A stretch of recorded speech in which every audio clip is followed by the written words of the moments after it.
احنا مش حقيقيين، احنا 3/4 اديت وفوتوشوب، واللي مش اديت وفوتوشوب هيبقى يا اما هير اكستنشن، يا اما لاشز، يا اما عمليه تجميل، يا اما نحت، يا اما نفخ، يا اما شفط، يا اما شد. احنا مش حقيقيين.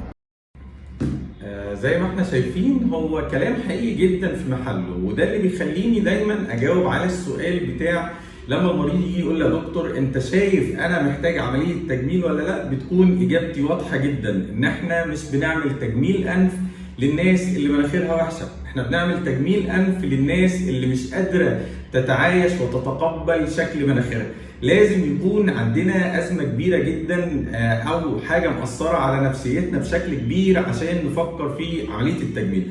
كمان الناس اللي بتجيب لنا صور وتقول لنا انا عايز ابقى زي الصوره دي، انت المفروض تكون النسخه الاجمل من نفسك. الصور زي ما هي قالت، الصور اللي بتتعرض او الفيديوز اللي بنشوفها بتكون متمنتجه وبيكون فيها فلاتر بشكل كبير، وبيكون كمان فيها مؤثرات للاضاءه والكلام ده. زي ما هي قالت احنا ما بنكونش حقيقيين.